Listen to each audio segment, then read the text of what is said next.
This is the newsroom.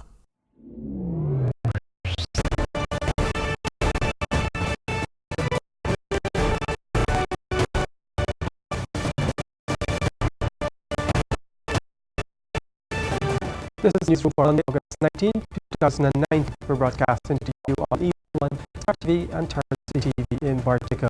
In headlines, a Good Hope East Coast Demerara family is threatening legal action against a private hospital following the death of their newborn baby. It's just that it's my first child and I'm very, very disappointed in that hospital. A West Bank Demerara teenager born with cerebral palsy scores big at CSEC. Spend most of the time studying. Sometimes I didn't know I could turn out in just do it on my own. A young graphic designer is killed in an accident in Berbice. The British High Commissioner to Guyana says he will not get involved in the ongoing debate regarding governments and oil contracts. And these four Guyanese boxers remain at the pinnacle of junior Caribbean boxing after another exemplary showing up weekend.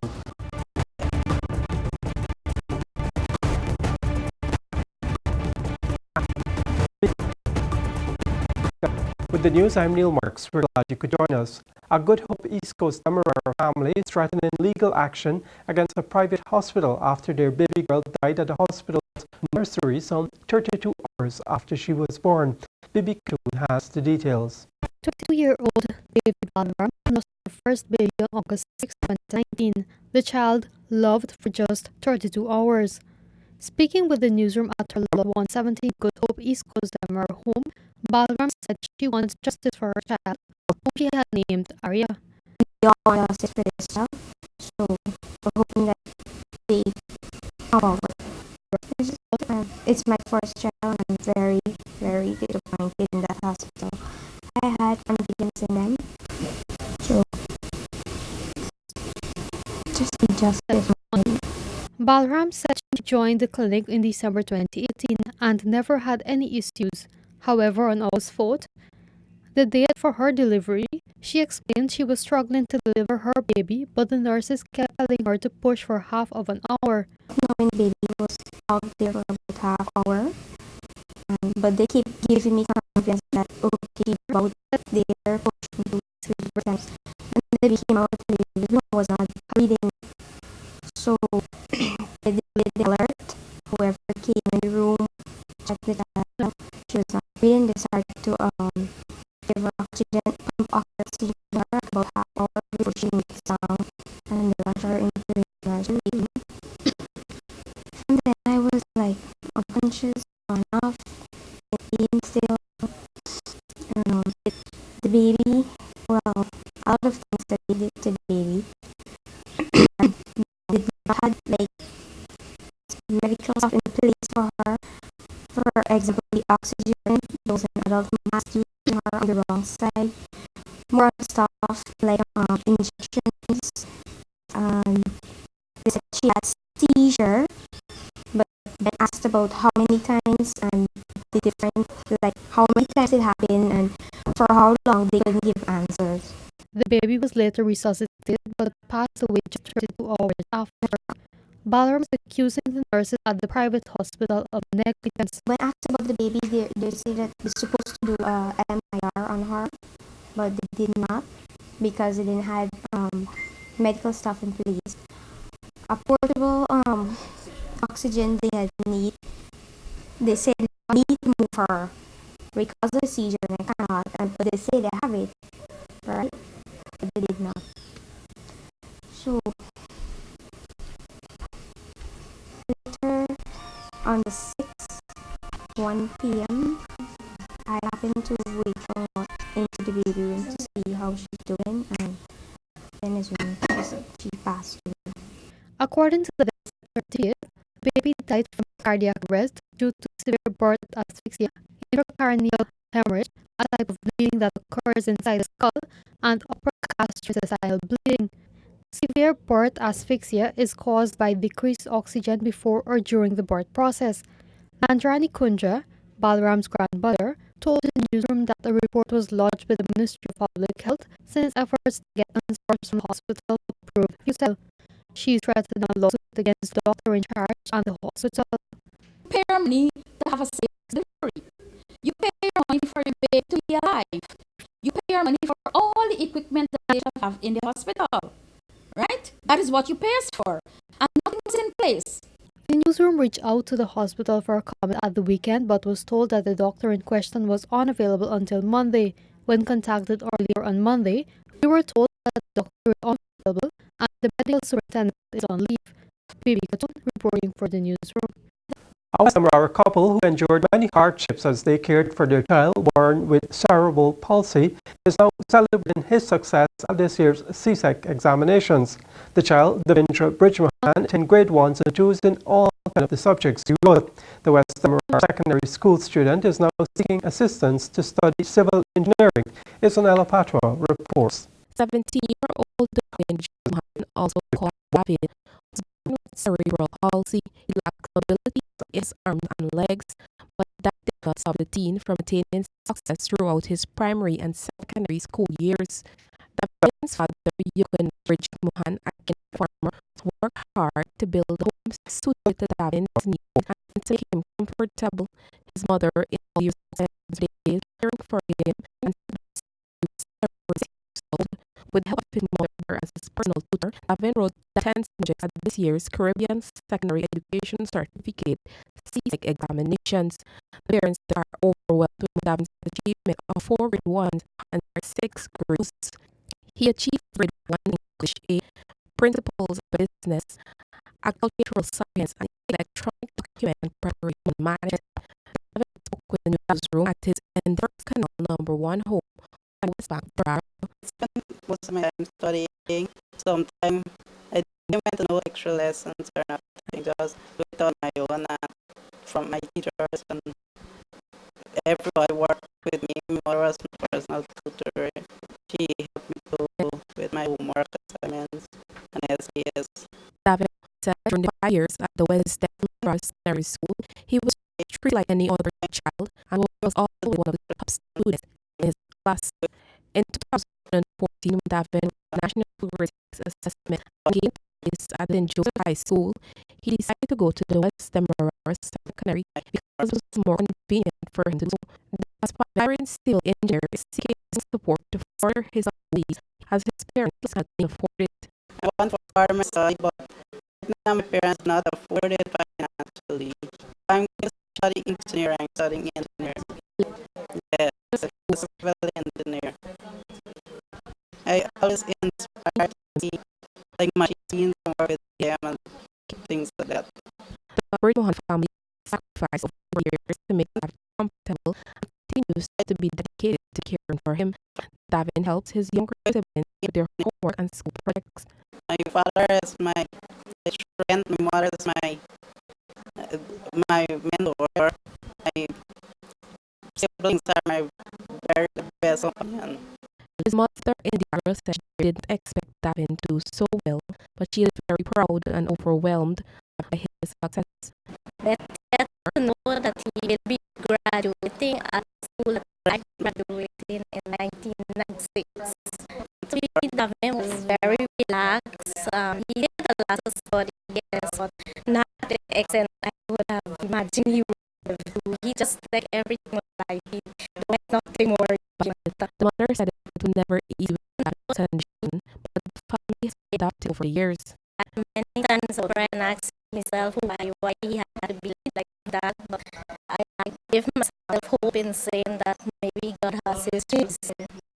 In their beliefs, the parents should play their roles well and support their children. I think we should understand the children, see their weaknesses, work with them along with their weaknesses, and be their role model in life. Be there for them, support them, be there for them. That's what I did as a parent. I got my I was sexy, but I never went from work. I show my education towards my children, my home. They are my friend company. I spend my days with them. That is thankful for the teachers and all his friends at school who supported him throughout the years, but above all, he is thankful for his family. Returning to this room, Isonella Patwa. Commissioner Guyana Greg Quinn says he will not get involved in ongoing debates regarding terms in oil contracts, but said the more fine Guyana gets, the better for the country. Guyana is getting a 2% royalty on the Giants Scarborough book, where ExxonMobil has made 13 discoveries since 2015 and should begin producing up to 120,000 barrels of oil per day from its first development early next year. From the adjacent Ornduk block, for which UK-based Apollo recently made its first discovery, the contract is for Guyana to get a 1% royalty. Nicholas Boyer, president of the Georgetown Chamber of Commerce and Industry on Monday, said there are varying terms on the contracts for Exxon and the Ornduk blocks, and a more transparent process devoid of government control will make contracts more consistent. We need to move management of our industry out of direct control by political actors and make it transparent. When it's transparent, I think you'll see more of a harmonization. Questioned on the issue, the British High Commissioner denied comment, except to trump the oil discoveries as being good for Guyana. The more operators and counterparties and companies you have involved in the oil fields, better. Now, the terms of the contract, that's for Tullow and the government to talk about, but fundamentally, aligned by Tullow is good for Guyana. The Department of Energy has said it's looking for a model production share in agreement that will be used for future oil contracts. BB Katun, reporting for the newsroom. A talented graphic designer of Bath Settlement lost his life following an accident on the Seafield Public Road, West Coast, Berbice on Sunday evening. That is 24-year-old Lachman Hansraj, known as Kevin. The newsroom understands that he reportedly lost control of the motorcycle and crashed into a 19-year-old pedestrian at around 22 hours 40. Reports indicate that he was speeding at the time. While Hansraj fell on the roadway, the motorcycle continued to slide several feet away until it collided with a parked car on the northern side of the road. The newsroom was told that Hansraj was picked up in an unconscious state and taken to the Fort Wellington Hospital, where he was pronounced dead on arrival. Meanwhile, the young woman received minor injuries and was subsequently discharged from the hospital. At the time of the accident, the young man was heading home from the Guyana Cup horse race.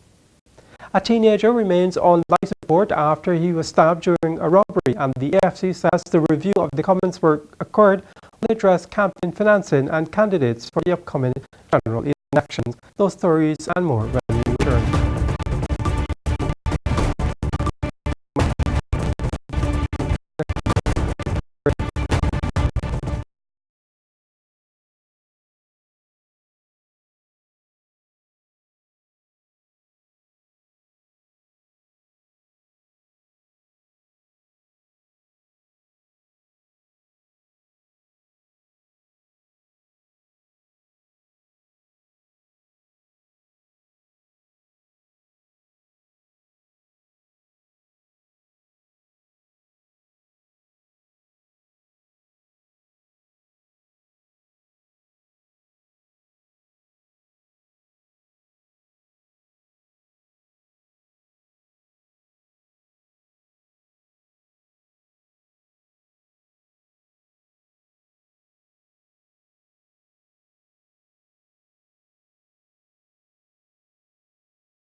You're watching Newsroom. Thank you for staying with us. In the ON review of the Government's Work Accord, which should span the APN to form a coalition, the Alliance for Change is looking to address campaign financing and elections candidates. Vivi Kitchun has more. According to the Secretary of the Alliance for Change, David Patterson, when the accord was signed on February 14, 2015, it did not work into specifics. The two sides are currently reviewing the accord ahead of the next general and regional elections. They estimate that the review will take 4 weeks. In an interview at the weekend, Patterson, who is also Mr. Public Infrastructure, said it is the election of candidates for the elections that has to be addressed. There is a selection of candidates that not on the numbers, on the never put together the Alliance for Change has we have a very the election process to our partners. Minister Patterson said the AFC has a system which allows for the change of candidate at the last minute, whereby this is not allowed in the 530 APNU. Patterson representing his party during the review committee, along with national executive members Dominic Gaskin and Dr. Vince Adams, while the AFC We will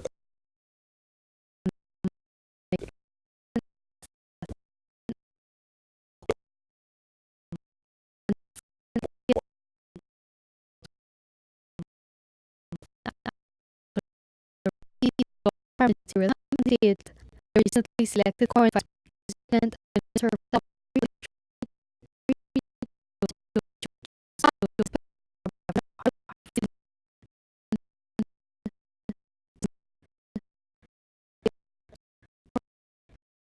Labrador Oil and Gas Industry of Canada is planning a visit to Guyana in late October and will sign a partnership agreement to work with Guyanese companies. The visit by Noya is being facilitated with support from the Atlantic Canada Opportunities Agency and the Department of Tourism, Culture, Industry and Innovation. The visit will take place from October 21st to the 25th.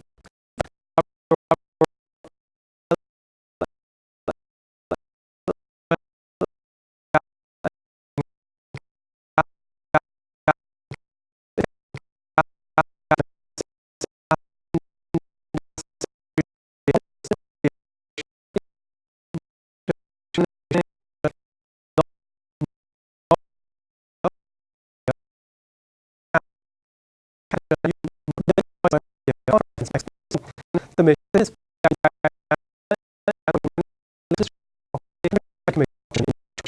here are more details from Chief.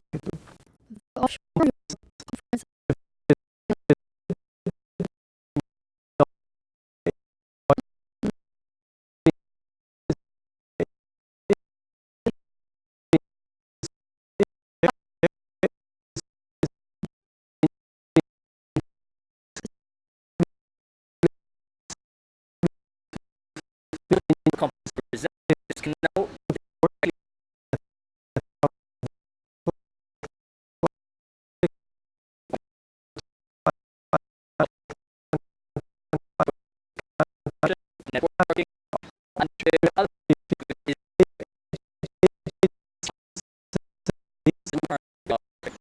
so the company, there is someone in Ghana that does this. While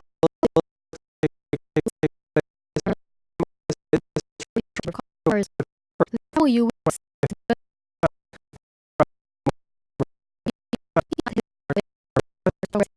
British High Commissioner Dr. Guyana Greg Quinn noted that there are many opportunities for local businesses to partner with UK businesses.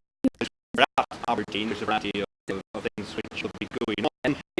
In media, having Guyana industry set up at Aberdeen, in the conference centre. There are a variety of other activities which are happening in the course of that week.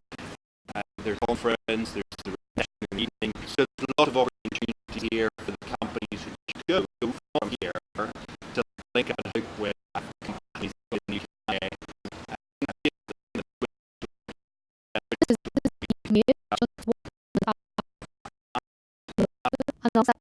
discovered oil commercial quantities offshore Guyana.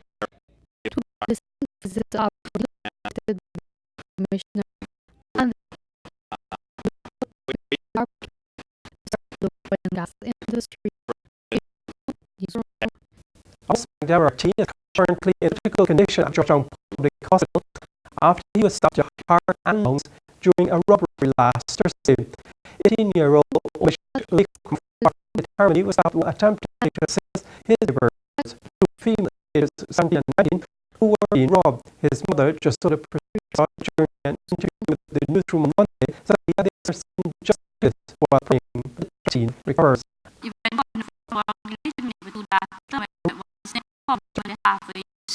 Is forced to ride past on a bicycle. Then the person told her back. When he come back, he pulled the back the first bag, the small bag first, and after he pulled, she pulled back. He pulled, she pulled back his hand, and she hand and the bag left in her. When he turned to the and pulled she bag when he started to see when he fall, he only try to smile and walk and when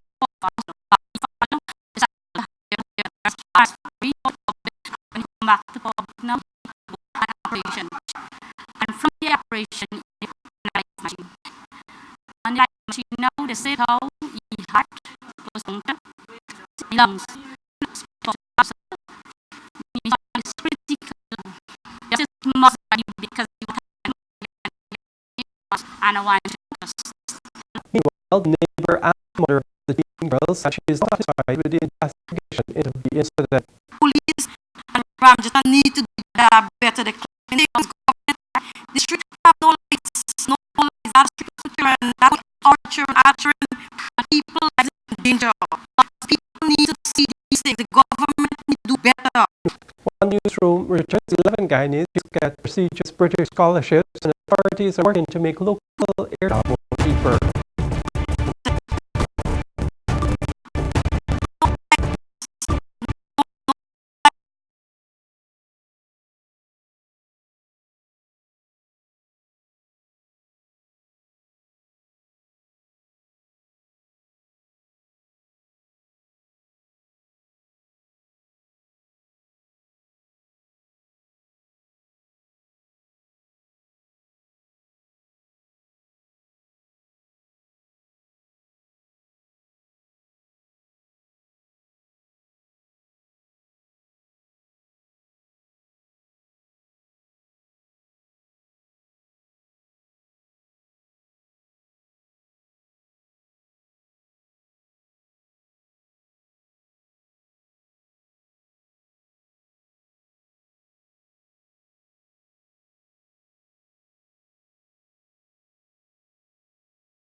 A 22-year-old vendor was on Monday committed to stand trial at the High Court for allegedly murdering one of his customers. Rickland Bovell, formerly of Swan Village, East Bank Demerara, was committed by Chief Magistrate Anne McLennan at the Georgetown Magistrates Court following a preliminary inquiry. The Chief Magistrate found that there was sufficient evidence led by police prosecutor L. Jeffers. The indictment alleged that Bovell, on April 19, 2019, at the Temeri Docks, murdered David Tony. The prosecution's case contends that on the day in question, at about 15 hours 30, Bovell was engaged in a heated argument with Tony and his parents over the payment of cabbage. It was during this argument that he allegedly whipped out a knife and stabbed the victim. Tony was then picked up by public-spirited persons and rushed to the Diamond Diagnostic Center, where he was pronounced dead on arrival.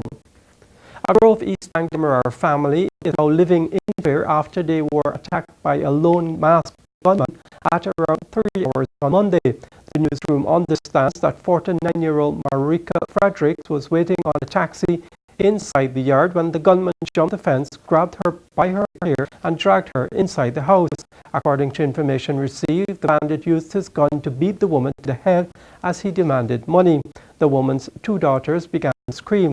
The eldest ran to the back of the house while the 18-year-old battled with the gunman, but the gunman pointed the gun and threatened to shoot her. After the family pleaded with him, the bandit stole a cell phone and left.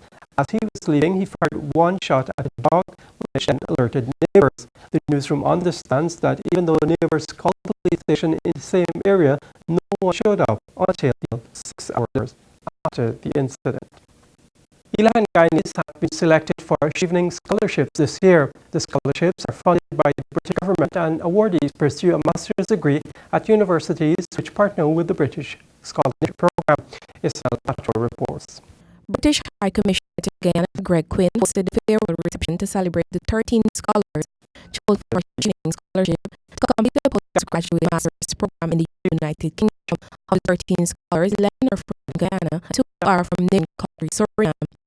They all get the opportunity to study and develop various programs, and are then required to return to use their experience and learning to develop their own countries. The High Commissioner said approximately 93 million was spent on this year's scholarships and represents the UK's continued support education in Guyana. The scholars will be studying postgraduate qualifications in a variety of topics: marine planning, oil and gas, health, the environment, rights, economics, information technology, media and cultural studies, and I think for the first time ever in Guyana, sports science, which will be undertaken by High State. After these scholars have been awarded their degrees, we expect them to come back and work for the benefit of Guyana and Suriname. Candidates have been encouraged to start applying for next year's scholarship. Applications are currently open and will close on November 5th. The High Commissioner said that there has been an increase in the number of applicants over the years. Over the past couple of years, we have seen a fairly substantial increase in the number of applications for scholarships. The Gas Aviation Authority is working with the Guyana Tourism Authority to explore ways which travel to interior locations will be less costly, thus giving more Guyanese the chance to see their own country. Nigel Collymore has more.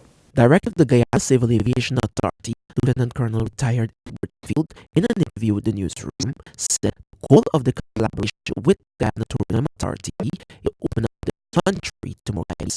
One of the major problems is the high cost of air travel in Guyana.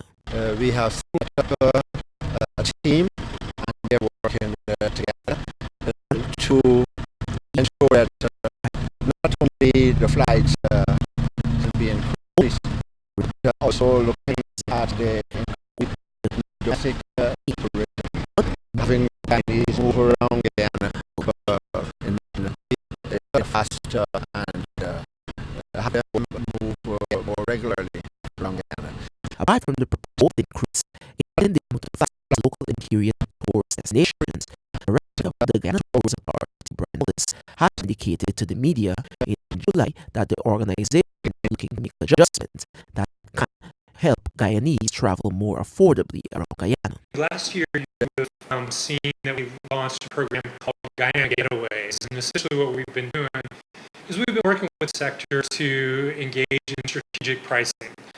So you can price your products at the highest amount the market will bear in your tourism high season, but in your low season, you should be pricing at a more attractive level. So we saw a number of operators pricing on a tier basis based on the size of the groups that they're attracting, others offering discounts across the board during their low seasons, and offering those packages actively through our marketing and promotional efforts so we can get more Guyanese traveling.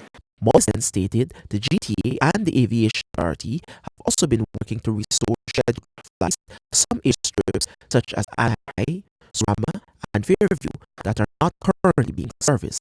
The government recently announced that travel to 60 interior destinations will be free from value-added tax. We are working closely with them because we also recognize it's not only a benefit for tourism from the tourists overseas, but also the local residents. Some who never gone to Kaishur or Anaheim, but find themselves in New York and Toronto, and they can't answer the questions, but let them look like. Minister of Business Henry Kumar recently said the tourism sector will continue to be a high priority for the government of Guyana because of the transformative potential it holds. Nigel Collingwood, Newsroom. Just ahead on the newsroom, the financial weather and bridge reports, along with headlines from the Caribbean and around the world.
The best party in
Now on the newsroom, Farita Hanif has headlines from the Caribbean and around the world. Thank you, Neil. We'll start off with news from the region. The former editor of the Newsday newspaper has been reported missing after she left home in West Trinidad to go to a supermarket, the newspaper reported Monday. Newsday said that 56-year-old Suzanne Mills, who recently began writing a column for the Trinidad Express newspaper, had left her home last Friday morning in Diamond Valley, Diego Martin, to purchase cigarettes, but never returned. Newsday said that she has been reported missing by a doctor who's closely associated with Mills. Mills was a former political reporter, columnist, and editor at Newsday, which was founded by her mother, Therese Mills, who died on January 1st, 2014. Police have so far made no official statement on the newspaper report. Vigilant nurses at the busy Spanish Young Hospital in St. Catherine, Jamaica, recently accosted a man who posed as a doctor for over a week in the accident and emergency department. The Jamaica Gleaner reported that the imposter apparently showed up for work one day last month, donned in a doctor's uniform with the requirements that he could wear, and proceeded to carry out his duties. Nurses who have been working at the institution for several years became suspicious following complaints from patients and questionable diagnosis from the doctor, which caused them to call the hospital's security. The police were called in and took the fake doctor into custody. A source at the institution told the Gleaner that the hospital's administration was left baffled by the incident. Chairman of the Southeast Regional Health Authority, Wenbert Charles, said that the matter is now under investigation and heads will roll. Internationally, the UK government has said rules allowing EU nationals to live and work freely in the UK will end in the event of a no-deal Brexit on October 31st. Theresa May had considered extending freedom of movement to 2021 or allowing EU citizens to stay for 3 months before applying for a longer stay.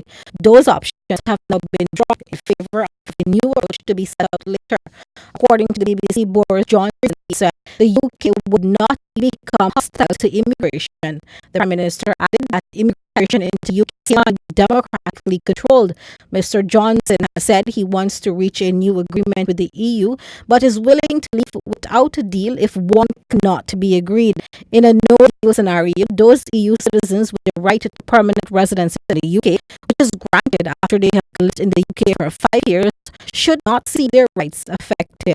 A detective has told a court in Sudan that former President Omar al-Bashir admitted to receiving millions of dollars from Saudi Arabia. Mr. Bashir appeared in court on Monday to face corruption charges, which his lawyers say are baseless to be reported. He was ousted in April after months of protests, bringing an end to his nearly 30 years in power. In June, prosecutors said a large hoard of foreign currency had been found in grain sacks at his house. The former president, dressed in white robes and a turban, appeared behind a cage. He made no comment on the allegations, Reuters news agency reports. Police investigator Ahmed Ali Mohammed told the court that Mr. Bashir admitted to receiving $25 million from Saudi Arabia's Crown Prince Mohammed bin Salman. He also said that the 75-year-old president got other money from Saudi Arabia. Some schools reopened Indian administered Kashmir on Monday, but few students turned up amid ongoing tensions over the Indian government's shocker decision to strip the region of its special status 2 weeks ago. The BBC reported that a lockdown remains largely in place in the Muslim-majority Kashmir, but authorities said they were reopening nearly 200 primary schools in Srinagar, which is the largest city. However, classrooms and schools visited by reporters mostly appear empty. Parents said they were worried about safety. Despite this clampdown in Kashmir, there have been frequent protests against the loss of special status, and some have turned violent. Kashmir is a Himalayan territory disputed by India and Pakistan. Each country controls part of the territory, and the Indian-administered side, Jammu and Kashmir, has now been downgraded from federal state and split into 2 union territories ruled by Delhi. And brings us the end of regional and international headlines. Back to Neil. That's it from me, Neil Marks. Avinash Ramzan is up next with sports. Stay tuned.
Welcome back to Newsroom. I'm here with tonight's sport. We start things off with some boxing news.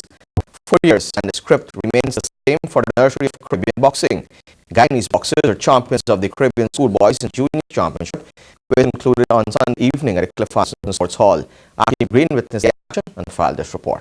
Guyana related a whooping 30 points out Boston Trinidad and Tobago 12 points to Lucia 5 points to retain the Caribbean title for 4 consecutive years.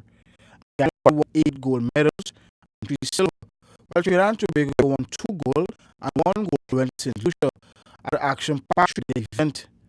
On the final night, Richard Howard won the 52 kg youth on points over Christopher Pierce in Lucia. Guyanese win Castillo lost to Gilchrist Maynard in the junior 52 kg, while Alicia Jackman battered Shirley Wolf in the girl 52 kg. The referee stopped the fight 1 minute and 16 seconds into the first round. Likewise, Emmanuel Pombi knocked the lights out of Cayman Islands Dehish Farousen, and the referee had to stop the bout in 1 minute and 37 seconds in the second round.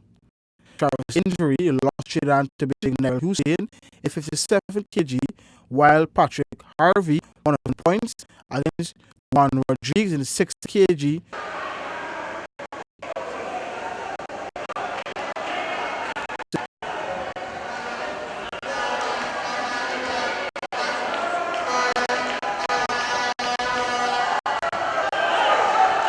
Meanwhile, coach Stewart Blake noted it was jury wars for 10 weeks of hard training. I would say excellent. You know, the guys work, they prove that they're the best in the Caribbean. So I have a plus. Patrick Harvey, Emmanuel Pombi, even Castillo, Charles Edward, these are kids with the ability that could touch the going in, facilities, and the support,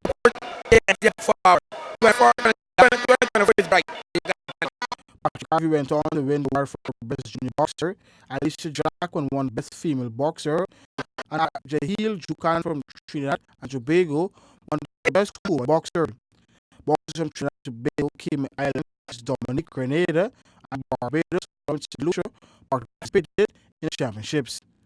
For the newsroom, Akeem Green. Some football news now. The senior national men's football team's head coach Mike Johnson has accepted a position in England that will be announced soon and thus has tendered his resignation to the Guyana Football Federation, the GFF, effective August 13. The GFF has since appointed Marcio Magzimo as the interim head coach for 2019-2020 CONCACAF Nations League campaign, effective August 21. This follows Johnson's successful tenure with Goan Jaguars, having led the team to its historic participation at the CONCACAF Gold Cup 2019, which no doubt has boosted professional profile and created the opportunity for him to advance. President Wayne Ford, on behalf of the executive committee, said he was proud of the work done by Johnson, especially in aiding professional development of the senior national men's team program and the creditable performance of the team at its inaugural Gold Cup participation. The executive committee wishes Johnson well in his future endeavors. Some squash news now. The Senior Caribbean Championship is up and running, and while Guyana had mixed fortunes in the men's and women's singles, marquee player Nicolas Fernandez steamrolled into the next round. Here again is Green. France is competing for Guyana the first time since the Pan American Championships in September 2018. Knocked the win out of Berbice Susie Halls in straight sets 11-5, 11-1, 11-2. The former world 19 ranked player showed this kind of rush with some well-played shots which had out Russian quarterfinal. Reflecting performance for the 6-year-old seeded, she was happy, but there's still room for improvement as she and number 1 seeded Barbadian Megan Best heads at the epic of the clash. Nice playing home, you know. It's a first match, so a little nervous, but it's so beautiful to be playing at home. That big match the half, I need to win a few more matches, so I can't really think about it right now. But you give that opponent, so even if I had this master plan, I would tell you what I think. Fernandez win another Caribbean title in 6 title. Other ladies making moves to support finals for Wilshire, who topped the rear clear Barkan 11-3, 11-4, 11-6. Lucia will battle for national award final on Monday. Mary Fung of top, Lara Connolly of Cayman Islands 11, 4, 11, 9, 11, 5. Likewise, Joe Dispardo of Barbados, Russell Taylor from Nantes 11, 11, 5, and 6. Taylor moved on to play Amanda Haywood of Barbados. Taylor defeated Haywood to a 17th win. Her on the 19th title home turf. Over the men's divisions, Guyana had 30 time. The rest for an annual Chin making it to quarter round. Chin came from behind to defeat Barbadian by Kobach 7, 11, 11, 4, 11, 6, and 11, 5. Two pretty hard matches today. I got a very hard one tomorrow against the Jamaica number 2. I've beaten them in the past back here and previous Caribbean championships, but he's better and I'm older, so it'll be interesting, Wilshire squandered a 2-step lead to go down 2-3 to Jamaican Julian Morrison. After being impressive 11-8 and 13-11, Morrison came from behind the man on a mission to win 3-11, 7-11, and 9-11. Well, it's really tough though. But games, but then I tried to make shots and working around. And after that, just kind of going. National champion Jason Cahill went down to the Asian Kamabash 11-7, 3-11, 9-11, and 7-11. The final Bishop Bowl category will be held on Tuesday evening at the Georgetown Club. For the newsroom, Akim Tambi. Some horse racing news now. A massive crowd at the Rising Star Turf Club went to the frenzy as the sun went down on Sunday, with Lucky Star finding odds to win the main event of the 13th annual Guyana Horse Meet. With 18-year-old jockey Ronaldo Apadu on the saddle, Lucky Star pulled off a remarkable run-down home stretch in the 1-mile C-class and lower event. Of the SDIA Limited sponsored first prize of $10,000 and a massive trophy. Not even Lucky Star as the front runner in the lineup to it finally 2017 and 2018 Guyana champion, and Storm Bird, held by Colin Ross, the jockey who had first finally to those two successes. In the initial exchanges, Storm Bird took the lead, but the chasing pack was hot on his heels. At halfway stage, the gap began to close, and it was Lucky Star who pulled away to raise what turned out to be the commanding win. It was the first time horses from the Sean Racing Stables won the country's most prestigious horse racing event. So Stambard was in lead in the initial part. What was the strategy to come back? Well, when I see Stambard, I know she got a big this was too hard and was my race reach up my axe coat and I was it. And nobody could have come that time. Because I went easy. I think that is up to the crowd, did it? Yes, praise yeah. Because to look is beating us and beating it today. So praise the crowd. What winning the cup means to you?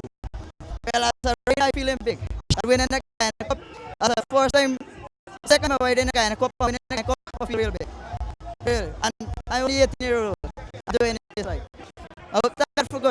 I feel good. I know that Star would have win the race because he's a great horse. He's a great horse and he proved it out today. To the champion of champions. Storm Bird of the Rising Star Racing Stables has settled for the second place prize, $5,000. Sheriff Stables, Star, pulled by jockey Paul Dell, finished third, while Simple Side of Jockey Racing Stables with jockey K. Santon Saddle took fourth.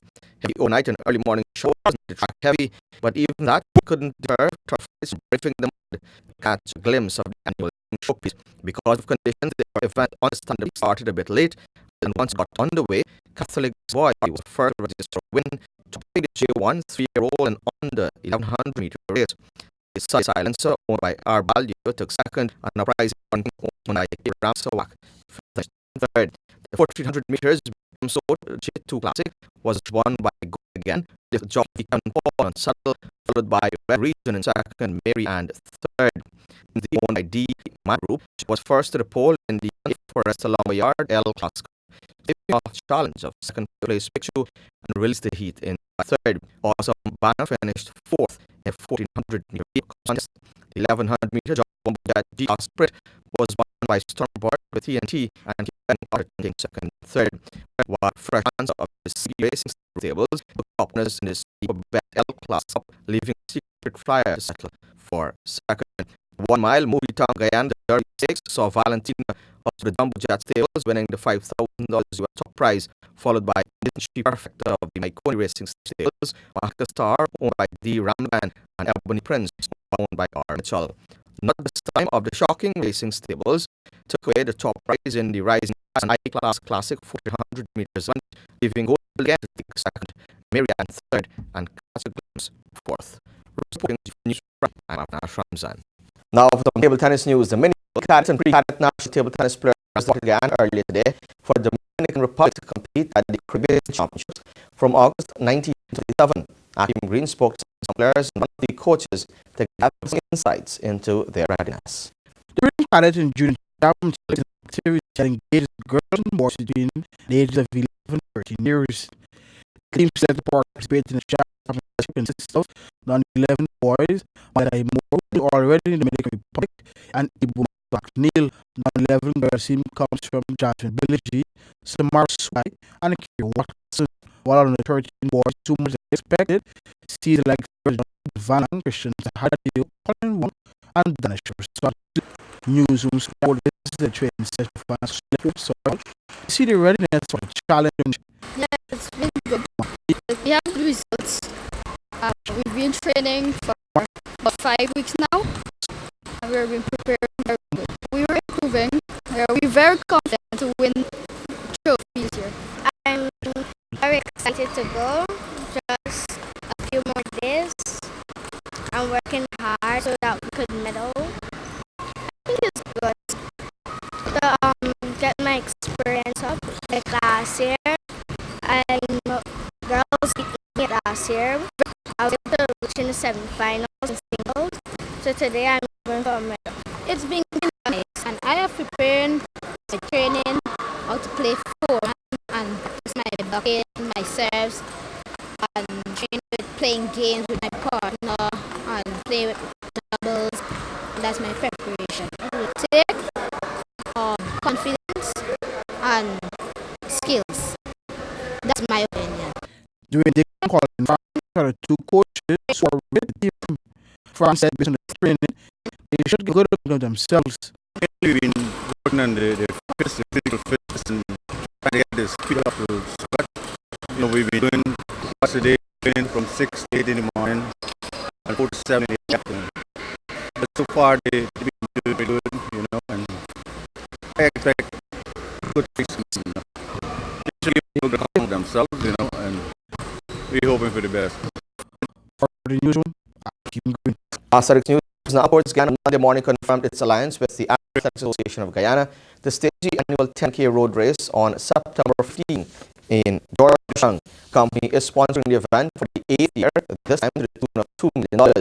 Million female athletes will compete in the Masters, Seniors, and Juniors. President of the AAG, Bobby Hudson, and course brand manager Odetta Aaron spoke at the launch on Monday. Since last year, the other competitions of the mile that will be competed by the athletes under 60 years of age. So we are taken to 12th category and 15th category in the gold medal. We will have our usual junior category, which is from 16 to 19, and then the open age category for the male between 20 to 34. We have 3 master category this year, as last year, with 1 female and 2 male, and 4 55 and 56 and over. Our prize money this year remains the same, and we must say thanks a whole lot of folks for their continued support for this event. While it's become a step on the AG calendar, I think our numbers continue to grow, and especially with the introduction of the young category in the golden mile, those athletes really truly do come out in large numbers.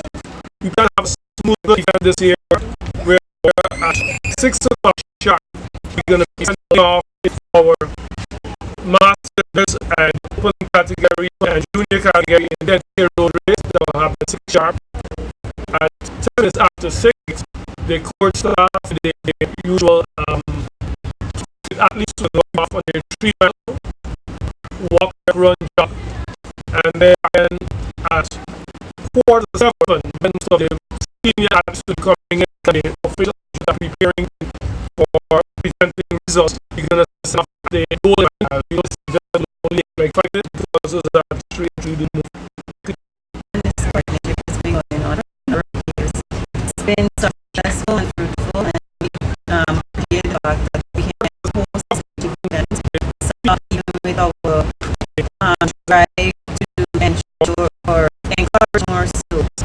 I love you guys. So we're happy to be on board again with the association. And to wrap up for tonight, we share with you scenes from the 13th annual Guyana Cup horse race meet. Do enjoy. See you back here tomorrow.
Aluminium that is thicker, broader and more durable than that of our competitors. Available with 3mm to 6mm glass, our line of products includes sash windows, casement windows,